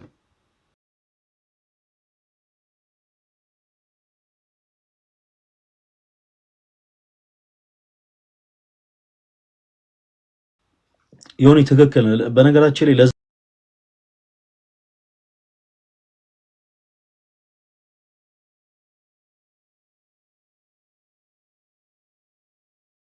ጊዜ ማቃጠል ለምሳሌ ላይቭ ላይ ሆነን ካለም በኋላ ጊዜ ለሚመጡ ሰዎች በውስጥ መስመር መልእክት ያስቀምጡልናል። ሊሆን ተስፋ በመቁረጥ ስሜት ላይ ያላችሁ ይኸው አሁንም የምትገቡበትን መንገድ እየነገርኳችሁ ነው። ተስፋ በመቁረጥ ስሜት ላይ ያላችሁ፣ በከባድ ልምምድ ውስጥ ያላችሁ፣ ስጋችሁን በመሸጥ እየኖራችሁ ያላችሁ እህቶች፣ በጣም መጥፎ በሆኑ ስፕሪት ተይዛችሁ በጣዖት አምልኮ ሊሆን ይችላል፣ በጥንቆላ ቦታዎች አሰራር ሊሆን ይችላል፣ የተለያዩ ከባድ የሚባሉ ልምምዶች ውስጥ ያላችሁ በመላው ዓለም ላይ ያላችሁ እህት ወንድሞች በውስጥ መስመር መልእክት አስቀምጡልን። ካስቀመጣችሁልን በኋላ በዛን ቀን ልክ ማታ አርብ ከምሽቱ 3 ሰዓት የመመለስ ቀን የሚለው ፕሮግራማችን ሲጀምር የኦርቶዶክስ የመልካም ወጣት ማለት ነው፣ በምን አይነት ኮድ እንደምናስገባችሁ እንነግራችኋለን። እንደዛ ነው የምናደርገው። ምናልባት ድንገት ደግሞ በዛ አጋጣሚ የዕለት ዕለት የሚመጣ ሰው ሊኖር ይችላል። እነዛን ሰዎች ሞዴሬተር የሆኑ ሰዎች 30 ሞዴሬተር አለ ይሆን እዚህ ውስጥ እና ያላችሁ እዚህ ውስጥ ያላችሁ ሞዴሬተር የሆናችሁ ሰዎች በአጠቃላይ ፕሊስ አይታችሁ ተመልክታችሁ የሚጽፏቸው መልእክቶች አይታችሁ ልታስገቧቸው ወደ ቪዲዮ ስም ጠይቃለሁ። አራብትሽ ምን እየተፈጠረ ነው? እንዴት ነው ነገሩ? እና ሁላችሁ በደንብ ከልባችሁ ናችሁ አዳምጡኝ። የዛን ቀን ልክ ሰዎች ሲመጡ በውስጥ መስመር ከጻፉልን ውጪ ሰዎች ልክ ሲመጡ ሞዴሬተሮች አላችሁ። ሞዴሬተር የሆናችሁ ሰዎች በአጠቃላይ ቢያንስ እንዲህ አይነት ቀናቶችን እንኳን ያው የግድ መገኘት አለ። ከ30 ሞዴሬተር ውስጥ 15 ሞዴሬተር ቢሆን በቂ ነው እና መታችሁ ሰዎች እንድታስገቡ በሉል እግዚአብሔር ስም እጠይቃለሁ። ሁላችሁም ሞዴሬተር ናችሁ። እኔ ቆይ አንዴ ሀብትሽ እስከሚጨርስ ድረስ አንዴ የተወሰኑ ደቂቆችን ጸጥ ልበል። እሺ እኔ አላቅም ምን እንደሆነና የተወሰኑ ሰዓቶችን ጸጥ ልበል ትላለህ። በውስጥ መስመር ኮድ ሰጠናቸው ነው የሚገቡት። ኮድ ከሰጠናቸው በኋላ ገስ ላይ እናስገባቸዋለን። የሁሉንም ችግር እናደምጣለን። የሁሉንም ችግር ቅድም እንዳልኩ ለምሳሌ ስጋዋን በመሸጥ የምትኖር አንዲት እህት መልእክት አስቀምጣልን ነበረ። በጣም ደስ ብሎኛል። ግብረ ሰዶሜ የሆኑ ሰዎች ዮኒ በጣም ከዚህ በፊት ታስታውሳለህ አይደል? ዮኒ አንዳንድ ነገሮችን አውርተናል። በጣም የሚገርማችሁ ወንድ ከወንድ ሴት ከሴት የግብረ ሰዶሜነት ህይወት ውስጥ ያሉ ሰዎች መጥተው መልእክት አስቀምጠውልናል መመለስ ይፈልጉ እና ሁሉንም ላይ አናመጣም ማለት ነው። በውስጥ ፕራይቬሲያቸው ማንነታቸው እንዲጠበቅላቸው የሚፈልጉ ሰዎችን በውስጥ ነገሮችን ማውራት እንችላለን። ሌሎቹን ደግሞ ገስ ላይ ገብተው መጥተው እንዲከታተሉ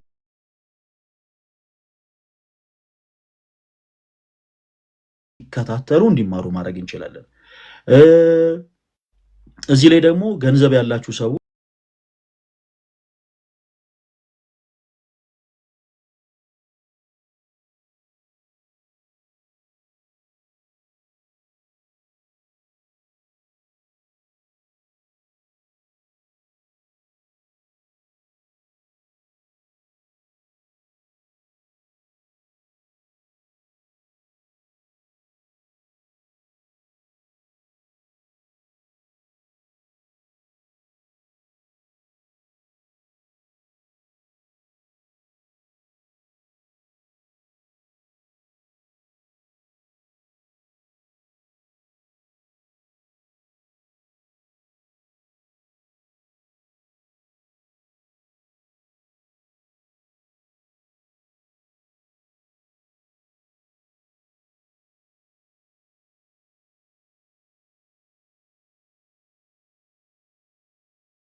ችግር ውስጥ ሆነው መልእክት እያስቀሩ የሆኑ አካላትን ለማብሸቅ እንዳልሆነ እንድትረዱን እንድታስተውሉ እንፈልጋለን።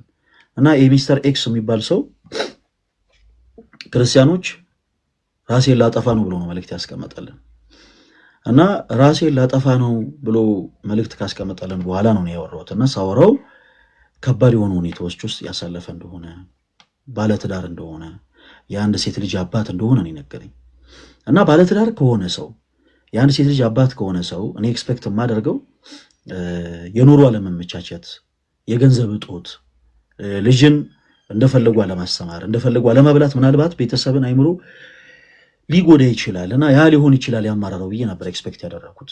ነገር ግን ባልጠበቅኩት ሁኔታ ይህ ሰው የራሱ የገዛ ባለቤቱ በግብረ ሰዶሜ ህይወት ውስጥ ያለች በግብረ ሰዶሜ ህይወት ውስጥ ልምምድ ውስጥ ያለች ሴት ነች እና በማይጠብቀው ሁኔታ ህይወቱ ምስቅልቅል ብሏል። እንግዲህ እንደ ባልና እንደ ሚስት ከኖሩ በጣም ክፍለ ዘመናት ተቆጥረዋል። ይህች ሴት ከተለያዩ ሴቶች ጋር ነው ለእንደዚህ አይነት ጉዳይ ኢንተረስትድ የምትሆነው እና የገዛ ሴት ልጁን እንዴት ማትረፍ እንዳለበት ራሱ አያውቅም።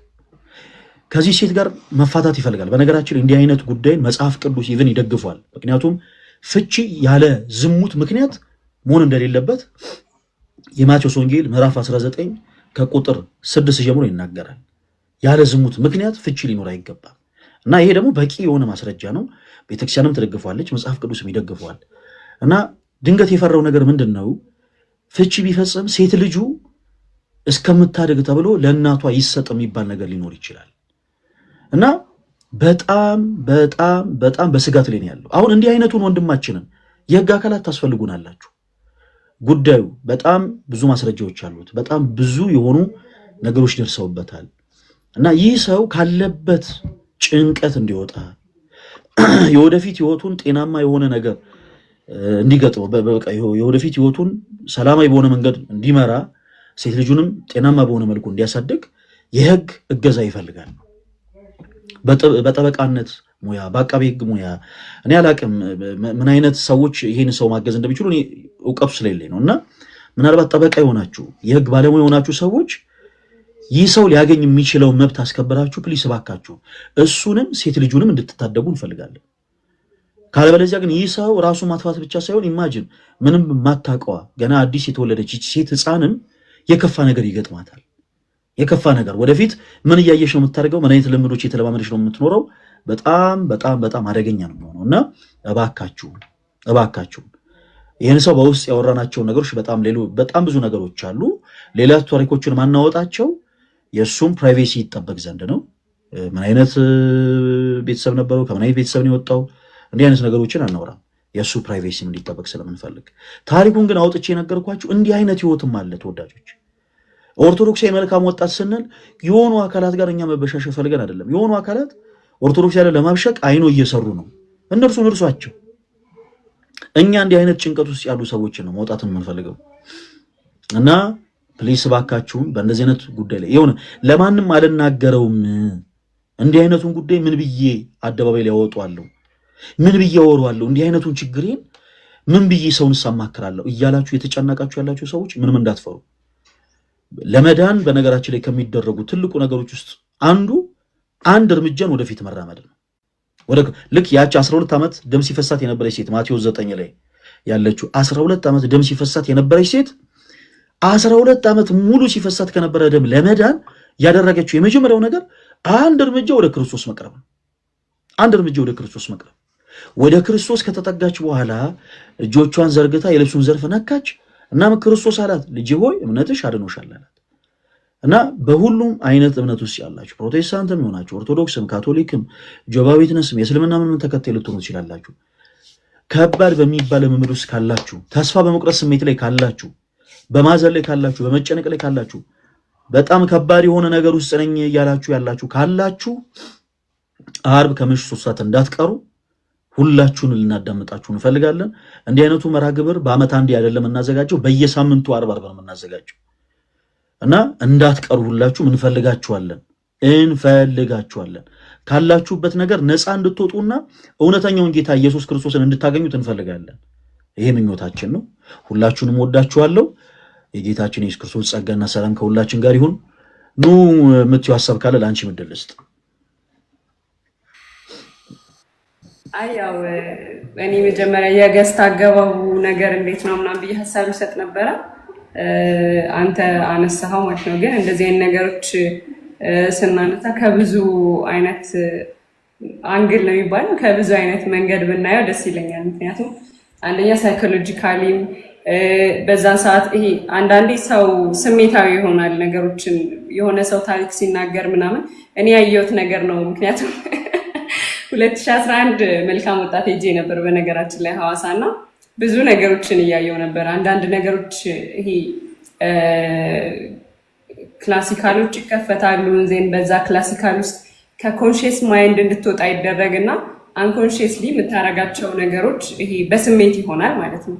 ማለት የሆነ ሰው እናቴን በድያት ምናምን ብሎ ሲያለቅስ ወይ ስለ ይቅርታ ስትማር ምናምን ነገሮች በሙሉ ስሜታዊነት ይሆናሉና ከስሜታዊነት በጸዳ መልኩ ይሄ በስነ ስርዓት አስባችሁበት ከዚህ ነገር መውጣት ፈልጋለሁ መጀመሪያ የእናንተ ውሳኔ ስለሆነ ማለት ነው።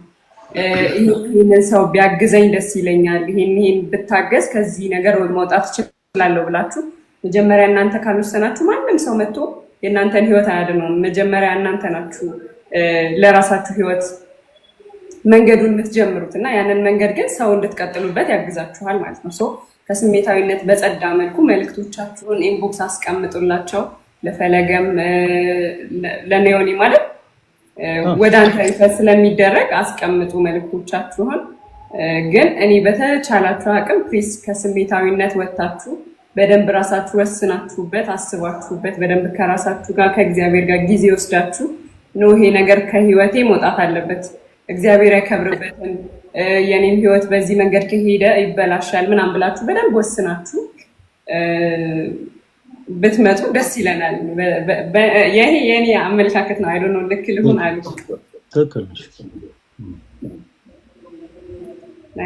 መስጠት የምፈልገው ሀሳብ ይሄንን ነው። ትክክል ነው። እኛም አንፈልገውም ያንን እና ትክክለኛ መልእክት ነው። በተለይ የምትመጡ እህት ወንድሞች በቻላችሁት መጠን ስሜታዊ እንዳትሆኑ። ስሜታዊ መሆን አያስፈልግም። ብዙ ጊዜ ሌሎች ቦታዎች ላይ ሰዎች እናንተን ስሜት ያደርጋሉ። ስሜታዊ ማለት ምንድነው መሰላችሁ? አትከፉ፣ አትዘኑ ምናምን አይደለም። የሆነ የተሰማችሁን ነገር የተሰማችሁን ፊሊንግ አትናገሩ ሳይሆን በስሜታዊነት እንዳትመጡ ነው። አንዳንዶች ስለ ራሳቸው ማስመስከር ስለሚፈልጉ፣ ለምሳሌ እኔ ፈለገ አትናቴዎስ እንዲህ ያደረገልኝ የሚል አንድም ሰው አልፈልግም ባጭሩ። እንዲህ አይነቱ ደግሞ ትምህርት ቀጣይነት በኖረው ቁጥር ፈለገ አትናቴዎስ እንዲህ አድርጎልን እንዲህ ስላደረገልን እሱ እንዲህ ሆኖልን ምናምን እንድትሉ አልፈልግም። እግዚአብሔር በሰው ይሰራል። ስለዚህ ክብሩን ደግሞ መውሰድ ያለበት እግዚአብሔር ነው። እኛ ራሳችንን ፕሮሞት የማድረግ ፍላጎቱ የለንም። ፕሮሞት ሲጀምር እኔ የምታወቅ ሰው ስለሆንኩ ማንም ሰው እኔም ፕሮሞት እንዲያደርገኝ አልፈልግም። እና ሌሎች ሰዎች እነሱ እንዲመሰከርላቸው ስለሚፈልጉ እናንተን ስሜት ያደርጋሉ። እሱ ያለችው በነገራችን ላይ ትክክል ነው። ምክንያቱም ከዚህ በፊት እንዲህ አይነት ሁኔታ ላይ ስለነበረች አይቷለች፣ ሄዳ ተመልክቷለች። እነዛ ሰዎች ስለራሳቸው ሰዎች እንዲመሰክርላቸው ስለሚፈልጉ እናንተን ስሜት ያደርጓቸዋል። ከዛ በኋላ ስሜት የሆናችሁ እንደዚህ ሆኖ በዚህ ወጡ በዚህ ገብቶ ምናምን በቃ ይቅርታ ምናምን ትባባሉና ልክ ከዛ ቦታ ስትወጡ የቀድሞ ማንነታችሁን ተላብሳችሁ ትወጣላችሁ ማለት ነው። ለምሳሌ መታሰውሺ ከነበረኑ አንድ ልጅ እዛ ቦታ ላይ ተገኝቶ ከዚህ በፊት አሁን እንዲህ አይነት ነገር የምናነሳው የሆኑ ነገሮችን ለማጣጣልም አይደለም፣ ስለ ሰው ስሜታዊነት ነው የምናወራው። እሺ ከዚህ በፊት እንዲህ አይነት ኮንፈረንስ ላይ ተገኝቶ ዘምሮ ሁሉ ነበረ ዘምሮ ምናምን በቪዲዮ የተለያዩ ነገሮች ላይ ሰዎች የተለያዩ ስሜታቸውን ገልጸው ነበረ። ከዛ እንደወጣ ግን የግብረ ሰዶማዊ ሰው እንደሆነ ነው ሲናገር የነበረው በድፍረት በተለያዩ ሚዲያዎች ላይ ግብረ ሰዶማዊ እንደሆነ እንደውም ሞር ኢንተረስትድ የሚሆነው ከወንዶች ጋር እንደሆነ የተለያዩ ነገሮችን ሲናገር ነበር። ይሄ ውጤቱ ልክ እሷ እንዳለችው የስሜታዊነት ውጤት ነው። ስሜታዊነት ለክርስትና ጸር ነው። በቃ ለክርስትና ጸር ነው። ሰው ስሜታዊ የሆኑ ንስሐ መግባት የለበትም። ሰው ስሜታዊ የሆኑ ካህን ማግኘት የለበትም። ሰው ስሜታዊ የሆኑ ቅዱስ ሥጋውን ክቡር ደሙን መቀበል የለበትም። ስለዚህ ጥሩ መልእክት ነው። የምትጨምሪው ነገር አለ? ያው በደንብ ዳሰስከው። አብረን ነበር የተማርነው ስፔሻሊ ከሱ ጋር ካነሳው ልጅ ጋር እና የሚገርምህ አንዳንድ እኔ የሕክምናም ተማሪ ስለሆንኩ አንዳንድ ነገሮች ይገቡኛል። ይሄ ሳይኮሎጂካሊ እንዴት ሰው ትሪክ እንደሚደረግ እና በጣም ብዙዎቻችሁ ልላችሁ የምፈልገው ነገር አሁንም ቢሆን ወደዚህ ስትመጡ ራሳችሁ ወስናችሁበት አስባችሁ እግዚአብሔር እንዲቀይራችሁ። እግዚአብሔር ሰው ነው የሚያዘጋጀው አይደል? እግዚአብሔር እናንተን ሲፈልጋችሁ፣ እግዚአብሔርን በእናንተ መጠቀም ሲፈልግ ሰው ነው የሚሰጣችሁ። ሌላ ከሰማይ የሆነ ነገር መጥቶ ምናምን አይደለም። እንደዚህ ዳሰሰኝ ነካኛ ወጣኝ ምናምን የሚባል ነገር የለም። ያው እግዚአብሔር ሰው ነው የሚሰጣችሁ እና ወንድሞችን ሰጥቷችኋል። ከስሜታዊነት ወጣችሁ ብዙ ነገሮችን አገናዝባችሁ ወስናችሁ መውጣት የምትፈልጉትን ይሄ በእንደዚህ አጋጣሚም ብዙ ማጭበርበር የሚፈልግ ሰው ስላለ ነው እንደዚህ እየተናገርኩ ያለሁት። እንደዚህ ሆንኩኝ ብዙ ነገሮችን እናጣራለን ብዬ አስባለሁኝ በፈለገን በኩል እኛም እኔም በደንብ ስለማግዘው ወንድሜ ብዙ ነገሮችም ስለሚጣሩ መታገዝ የምትፈልጉባቸውን ሁኔታ በደንብ በሕክምናውም ቢሆን ሳይካትሪስትም የምትፈልጉ ሰዎች በሕግም ዙሪያ የሚረዱ ሰዎች ይመጣሉ ብዬ አስባለሁ እና በደንብ የሚያስፈልጋችሁ ነገሮች ሁሉ ከጎናችሁ ነን። እኔም ከጎናችሁ ነኝ። በጣም እወዳችኋለሁ። አይሆፕ በጣም ጥሩ ኦርቶዶክሳዊ መልካም ወጣት እንደምታፈራ ፈለገ እንግዲህ ነኝ ብዬ አስባለሁ። በተለይ ደግሞ በሕክምናው ዙሪያ ምሽ ነው አይኖራለን። በዚህ ጉዳይ ላይ በቻልነው አቅም በተለይ ዮኒም አለ ሌሎችም ወንድሞች አሉ፣ ሁላችንም ተገናኝተን በቻልነው አቅም እናወራበታለን። ሰዎች እንዴት ማገዝ እንደምንችል እና ቅድም እንዳልነው የህግ አካላትንም ጭምር ሚዲያ ስለሆነ እኛም ስሜት የሆነ ዝም ብለን ለአንድ ሰው አይደለም የሆኑ ሰዎችን አሳልፈን የምንሰጠው። ምክንያቱም የህግ አካል ያልሆኑ ሰዎች ራሱ ጠበቃ ያልሆኑ ሰዎች ራሱ ጠበቃ ነን ብለው አንዳንድ ጊዜ የሰዎችን ህይወት ለመረዳት ይመጣሉ። ከዚህ በቀደም ምን ገጠመኝ መሰላችሁ? ካለ እውቀት ከዚህ በፊት አንዲት የ19 ዓመት እድሜ ያላት አንዲት ሴት እኔ ጋር መታ ሶሻል ሚዲያ ላይ ታስታውሳላችሁ፣ በጣም ብዙ ነገሮች እንደተቸገረች፣ ጾታዊ ትንኮሳ እንደተደረገባት፣ ሰዎች አስገድደው ደፍሯት እንደነበረ በጣም ከብዙ ዓመታት በፊት እንደዚህ አይነት ነገሮች ተፈጥረው አሁን ላይ ኑሮን ለማሸነፍ የተለያዩ ሙያ ስላላት በሙያዋ የተለያዩ ነገሮችን እንደጀመረች እና ሰዎች ደውለው ስራ እንዲያሰሯት እኔ ጋር መታ ፕሮሞት ተደርጎላት ነበረ እና ምስ ማገዝ የምትችሉ እኔ አሁን የኔ ሂሳብ የነበረው ምንድነው በገንዘብ ሰዎችን መባረክ የሚችሉ ሰዎች አሉ፣ በገንዘብ ሰዎችን ማገዝ የሚችሉ ሰዎች አሉ እና አካውንቷ እዚሁ ካጠገቤ ስለነበር ሁላችሁም በውስጥ መስመር እየገባችሁ እስቲ ማገዝ የምትችሉትን ነገር አግዟት ነበር ያለው። በጣም የሚገርማችሁ ነገር ይሄ የሴቶች ንግድ ላይ የሚሰሩ ደላሎች በብዛት ነው ደወሉላት። በብዛት የሴቶች ንግድ ላይ የሚሰሩ ማለት ነው። ሴቶችን ከሆነ ቦታ ላይ አንስተው የሆነ ወንድ መሳሪያ ማድረግ የሚፈልጉ ሴቶችን ከሆነ ቦታ ላይ አንስተው የሆነ በጣም ቆሻሻ የሆነ ህይወት ውስጥ መክተት የሚፈልጉ በጣም ብዙ የሆኑ ደላሎች ነበሩ የአይነት ነገር ያስቀምጡላት። እንደውም አንደኛው አጅንቷት የሆነን ሰው ይዞላት መጥቶ ሌሎችም ደላሎች አንድ ላይ ሆነው በቃ እሱ የሚፈልገው እንደዚህ አይነት ነገር ነው፣ ቤት ይወስድሻል ምናምን፣ ያንቺ ስራ በቃ ቤት ውስጥ ተቀምጦ እሱ ማዝናናት ብቻ ነው ሁላ ብለው በግልጽ ነግረዋት ደንግጣ በውስጥ መልእክት ለኔ ካስቀመጠችልኝ በኋላ ነው መጠንቀቅ የጀመርኩት። ሰዎችን ዝም ብለን ሚዲያ ላይ ከመጡ በኋላ አሳልፈን ለማንም አንሰጥም፣ በጣም ጥንቃቄ እናደርግበታለን ማለት ነው። እና ሌላ የመጨረሻ ደግሞ የምናገረው አንድ ነገር አለ። ምንድነው? የኦርቶዶክስ የመልካም ወጣት ይሄ ስልጠናውን ለተወሰኑ ጊዜያቶች ነው እንግዲህ እስከዚህ ዓመት መጨረሻ ድረስ በቲክታክ ፕላትፎርም ላይ እንሰጣለን፣ አርብ ማለት ነው። እና በቅርቡ ጋዜጣዊ መግለጫ እንሰጣለን። ለምን ጋዜጣዊ መግለጫ የምንሰጥ ይመስላችኋል? ተወዳጆች ክርስቲያኖች ደስ ይበላችሁ። እንዲህ አይነቱን ትልቅ መርሃ ግብር በትልቁ ማለት የቲክታኩን ኦርቶዶክሳዊ መልካም ወጣትን መሬት ላይ አውርደን ትልቅ ጉባኤ እናዘጋጃለን እና ያንን ጉባኤ የምናዘጋጀው እንደ እግዚአብሔር መልካም ፈቃድ ሚሊኒየም አዳራሽ ነው። በዛ ቦታ ላይ ብፁዓን አበው ሊቃነ ጳጳሳት፣ የቤተክርስቲያን መምህራን ሁሉም ይገኛሉ። ያንን ጉባኤ ስናዘጋጅ ኦርቶዶክሳዊ የሆኑ እህት ወንድሞችም ፕሮቴስታንት የሆኑ ሰዎች የትኛውም እምነት ተከታይ የሆኑ ሰዎችም መምጣት ይችላሉ። ስጋቸውን በመሸጥ ላይ ያሉ፣ በሱስ ውስጥ ያሉ፣ በተለያየ ችግር ላይ ያሉ ሰዎች በአጠቃላይ በዛን ቀን መጥተው ጉባኤውን እንዲካፈሉ እንፈልጋለን። ጉባኤውን ከተካፈሉ በኋላ በነገራችን ላይ አንሸኛቸውም። ሁላችሁም አዳምጡ። ጉባኤውን ከተካፈሉ በኋላ ራሱን የቻለ ኮሚቴ ተቋቁሞ በዚህ አጋጣሚ እንደውም ኑሐሚንም እናስገባታለን። ራሱን የቻለ ኮሚቴ ተቋቁሞ እዛ ጉባኤ ላይ የሚመጡ ሰዎችን በአጠቃላይ ስም ሊስት ተደርጎ ስልክ ቁጥራቸው ተወስዶ ለአንድ ወር ተከታታይ ጉባኤው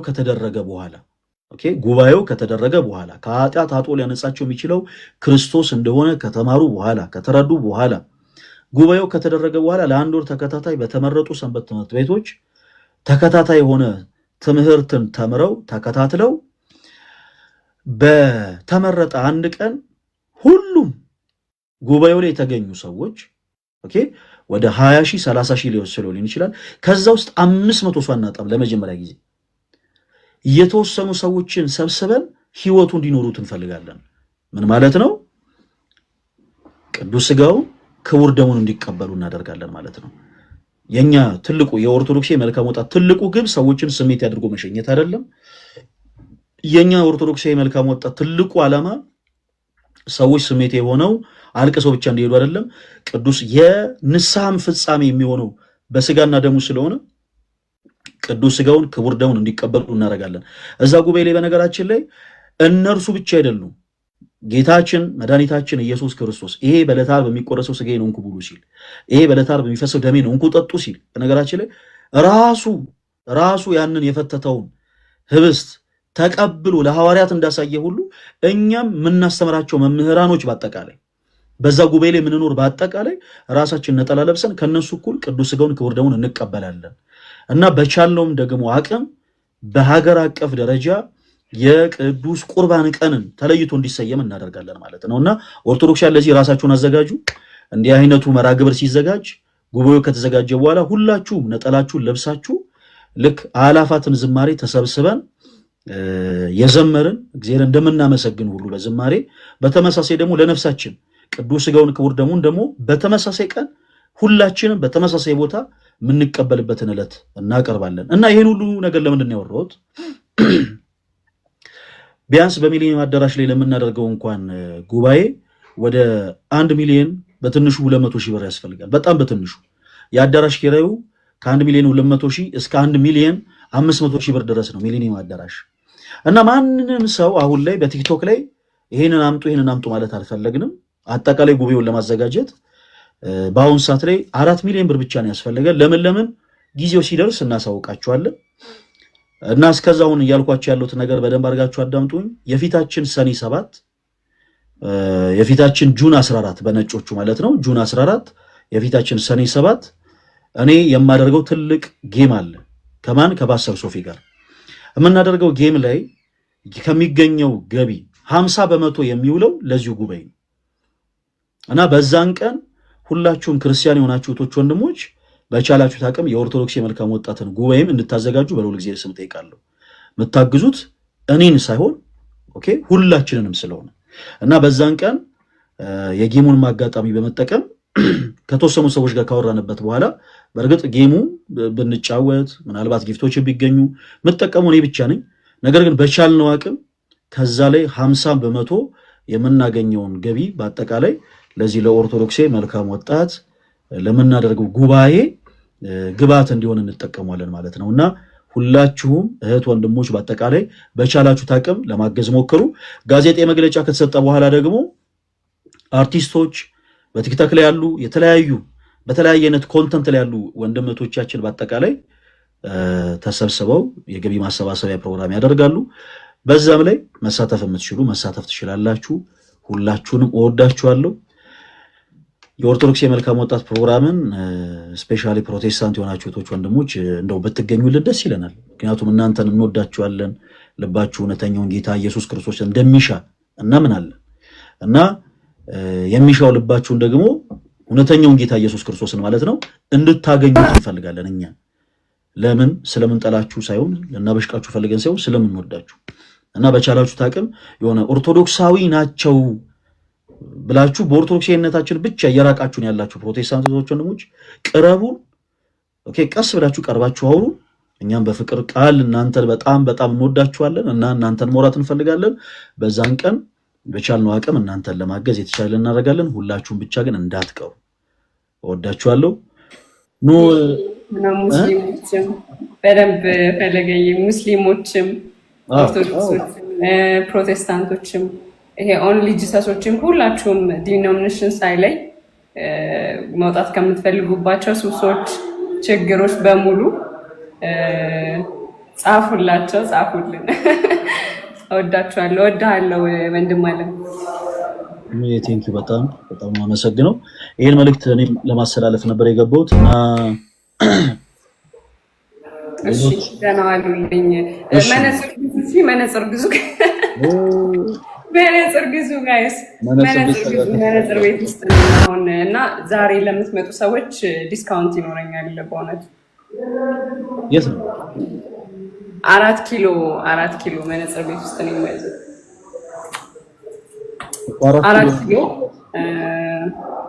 4 ኪሎ ከፖስታ ቤት ጀርባ አይ ዶንት ኖ እንዴት እንደምጠቁማችሁ። በላይ በኩል አንግላ በርገር አለ። በዛ በኩል ስትገቡ አማራ ሚዲያ ያለበት ህንፃ ከጎኑ ነጭ ህንፃ አለ። እዛ ስትመጡ የመጀመሪያው እንትን ኑሐሚን መነጽር ቤት የሚል ነው። ኑና መነጽር ግዙ። ይሄ ቢዝነስ ካርዳችን ነው። የምትፈልጉ ሰዎች ስክሪንሺት አድርጉትና ደውሉልኝ። እሺ አይ ዶንት ኖ ይታያል። ቀጥ አድርጊውና ስልክሽን ቆይ ይታያል። ትንሽ አሁን ትንሽ ራቅ ነገር ስታረዩ እንደሱ ይታያል። ኦኬ ስክሪንሾት አድርጉ ቶሎ ቶሎ ስክሪንሾት አድርጉ። ኦፕቲክስ ደውሉልኝ ኑና ግዙ። እወዳችኋለሁ። እግዚአብሔር ያክብርልኝ። ደህና ዋሉልኝ። ፈለገኝ ከቢዝነስ ካርዱ ፊት ለፊት ያለው ምንድነው እታችን? ናና እንብላ። ሰው በምግብ ይሄ በምግብም ያው ለስጋችን ትላለን። ኑና ልጋብዛችሁ። ሰሊጥ ነው ለጤና ቆንጆ ነው። ለሼፕ ምናምን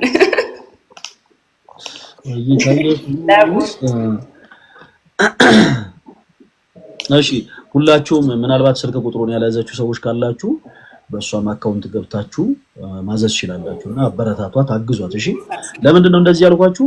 ቶሎ ቶሎ ግዟትና ለምናደርገው ጉባኤ እሷም ደግሞ የሆነ ነገር እናስቸግራታለን። ያው የኛ ክላክ ነጋዴ ስለሆነች አይቀርም የኛ ክላክ ግዢ እንላታለን። እና ሁላችሁም ይሄው ስልክ ቁጥሮቹ እዚህ ጋር አሉ። ስክሪንሾት አድርጉና ሁላችሁም ደውሉ እና እየሄዳችሁ ዘሩ። እሺ እወዳችኋለሁ። ደህና ዋሉልኝ። አሜን አሜን አሜን።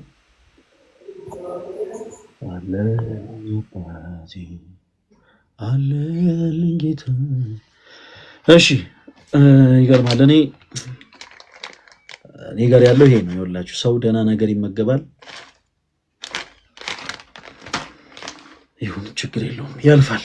እሺ የኔ ተወዳጆች እና እንዳልኳችሁ በቅርቡ ለዚህ መርሃ ግብር ራሱን የቻለ እንግዲህ ጋዜጣዊ መግለጫ ይሰጣል።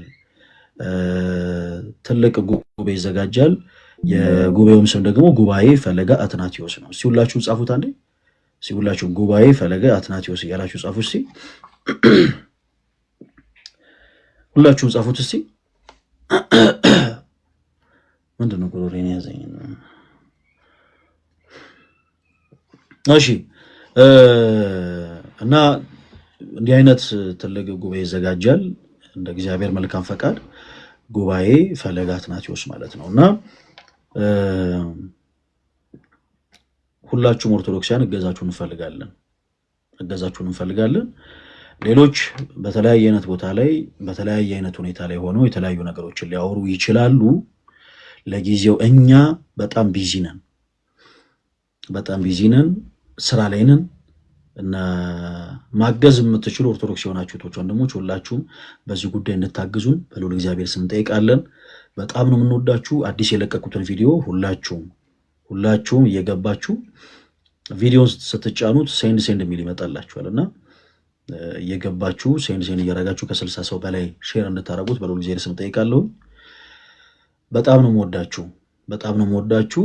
የጌታችን የመድኃኒታችን የኢየሱስ ክርስቶስ ጸጋና ሰላም ከሁላችን ጋር ይሁን። የኔ ተወዳጆች ሰዓት የለኝም፣ እውነቴን ነው የምላችሁ። መዝሙር ከፍተን ብንዘምር በጣም ደስ ይለኝ ነበር፣ ግን የምሄድበት የምወጣበት ቦታ አለ እና ለዛሬ ይቅር በሉኝ። የጉባኤው ስም ምንድነው ይቀየር የምትሉ ጉባኤ ፈለገ አትናቴዎስ ነው። እሺ ስሙ ኦርቶዶክስ የመልካም ወጣት ቪዥኑ ነው። ኦርቶዶክስ የመልካም ወጣትን መገንባት፣ ኦርቶዶክስ የመልካም ወጣትን ክሬት ማድረግ ቪዥኑ ነው እንጂ የጉባኤው ስም ኦርቶዶክስ የመልካም ወጣት አይደለም። የጉባኤው ስም ጉባኤ ፈለገ አትናቴዎስ ነው። እሺ እና ያው የጉባኤውንም ስም ያዙት። ሁላችሁም ቻሌንጅ እንደው ማድረጋችሁ በተቀላቀሉት ደስ ይለኛል። ያላወቁ ሰዎች እንዲያውቁት ፕሮፋይል በማድረግ ሊሆን ይችላል፣ ጉባኤ ፈለገ አትናቴዎስ ስም ወይ ደግሞ የሆነ ቪዲዮዎችን በመልቀቅ ሊሆን ይችላል። ሁላችሁም ቻሌንጁን እንድትቀላቀሉ በልዑል እግዚአብሔር ስም ጠይቃለሁኝ። ቅድም እንዳልኩት ሰዓት የለም፣ ተው ግድ የለም ባካችሁ፣ መውጣበት ቦታ ስላለ ነው። እሺ እንጂ ብዘምር ደስ ይለኛል። መዝሙር ከፍተን አንድ ላይ ብንዘምር እግዚአብሔርን ብናመሰግን ደስ ይለኛል። ግን ፕሊስ ሰዓት ስለሌለ ነው። እና የጉባኤው ስም ያ ነው። ኦርቶዶክስ የመልካም ወጣት ያልነው ቪዥን ነው። ምንም ይሄ ኖርማል የሆነ ነገር ነው። አይዟችሁ። ይሄ የሆኑ ሰዎችን ለማበሳጨት ለማናደድ እንትን የተባለ ጉዳይ አይደለም። ይልቁኑ ኦርቶዶክሳዊ የሆነ መልካም የሆነን ትውልድን ከማፍራት ጋር ተያይዞ ዓላማ ያለው ትልቅ ጉባኤ ነው እና እግዚአብሔር ከሁላችን ጋር ይሁን። ሁላችሁም በተሻለ መጠን አርብ ጉባኤ ከመግባታችን በፊት እኛም ጸሎት እናደርግበታለን ስለ ጉባኤው። እናንተም ደግሞ ባላችሁበት ጸሎት አድርጉልን። እሺ ጸሎት አድርጉልን። እንዲህ አይነት እርምጃዎችን ስንራመድ ሰይጣን አብዝቶ ይጨነቃል፣ አብዝቶም ፈተናዎችን ያመጣል እና እንዲህ አይነት ፈተናዎች ርቀው ዓላማችን ተሳክቶ ዓላማችን እውን ይሆን ዘንድ ደግሞ የሁላችሁም ኦርቶዶክሳውያን እገዛ የሁላችሁም ክርስቲያን እህቶች ወንድሞች ጸሎት ያስፈልጋል እና ሁላችሁም ጸሎት አድርጉልን። ባላችሁበት ይሄ ነገር ይሳካ ዘንድ ይሄ ነገር ተሳክቶ ፍሬያማ ይሆን ዘንድ ይሄ ነገር ተሳክቶ ብዙዎች ያተርፉ ዘንድ ሁላችሁም ባላችሁበት ጸሎት አድርጉልኝ። ክርስትና ስሜ ልንገራችሁ በቁም ነገር እውነቴን በቃ ቢያንስ ከዚህ ከ2000 ምናምን ሰዎች ውስጥ እኔን በጸሎት 20 ሰው ካሰቡኝ ለኔ ትልቅ ነገር ነው።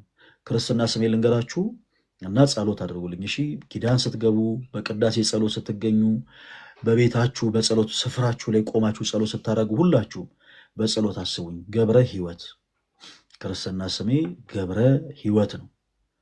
ይሰማል? ገብረ ሕይወት እና እባካችሁ ክርስትና ስሜን እያነሳችሁ ሁላችሁም ከኃጢአት በስተቀር እግዚአብሔር የልቤን መሻት ይፈጽሙ ዘንድ ሰው አይደለው ያው በልቤ ኃጢአት ይመላለሳል እና ከኃጢአት በስተቀር እግዚአብሔር አምላክ የልቤን መሻት ይፈጽም ዘንድ ጸሎት አድርጉ።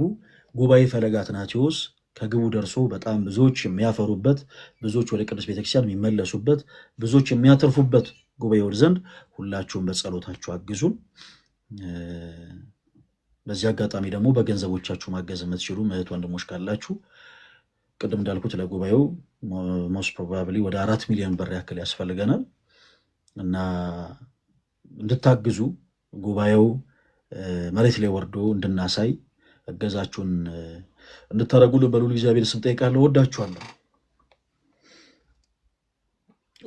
ደህና ሁኑ። ባይ ባይ።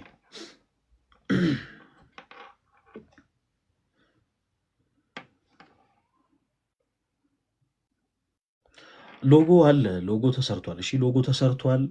ከጁን 14 በኋላ እንቀይረዋለን ብያለሁ። የኔ የቲክታክ አካውንት ሎጎንም እቀይረዋለሁ ብዬ ነው። ቅድም እንዳልኳችሁ በጌሙ የሚገኘውን ገቢ 50% ለዚህ ጉባኤ ለምሳሌ በጌሙ ለምሳሌ ተጫውተን እንደ 100 ሺህ ብር ብናገኝ 50 ሺህ ብሩ የፈለገ አትናቴዎስ ነው፣ አልሰጥም። 50 ሺህ ብሩ ግን